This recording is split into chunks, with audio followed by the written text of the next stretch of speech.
and welcome to this week's PennEnergy News Update. I'm Hilton Price. In this week's update, a proposed gas-to-liquids facility in Louisiana, an expansion of natural gas development in India, and much more. Louisiana Governor Bobby Jindal and Shell have announced the selection of Ascension Parish as the location for a potential natural gas-to-liquids facility. The agreement with the state has Shell spending $12.5 billion on the facility, which would create 740 direct jobs. At peak building activity, Shell estimates that the project would create up to 10,000 construction jobs.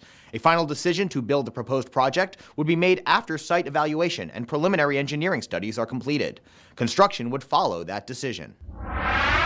India has announced plans to expand its domestic natural gas development. To begin, the country will allow Oil and Natural Gas Corporation and Oil India Limited to explore and produce from shale plays in the country. Currently, India is importing the majority of their energy. However, the country hopes to reduce imports by 50% in 7 years.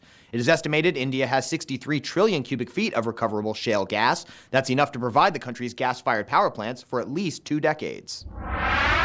Oil output in the United Arab Emirates rose 1.8% in the second quarter of 2013. Output hit 2.72 million barrels per day between April and June compared to the 2.67 million barrels per day in the first quarter of the year. UAE had a sustainable oil production capacity of 2.9 million barrels per day and a crude supply of 2.69 barrels per day in the first 6 months of the year. However, August oil output was down from the 2.75 million barrels per day seen in July.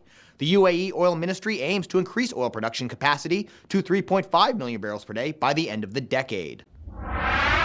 Natural gas drilling in the Marcellus Shale has caused unemployment numbers in West Virginia to drop. 55 counties in the state reported a rise in employment rates during August. The seasonally adjusted jobless rate last month rose 0.1 of a percentage point to hit 6.3%.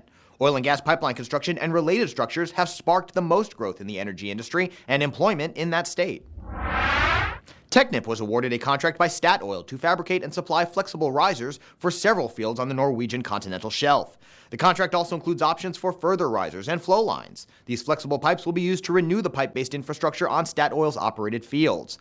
Technip's operating center in Oslo will execute the contract, which is scheduled to be completed sometime in 2014 to 2016. Thank you for joining us this week. For these stories and many more, head to PennEnergy.com.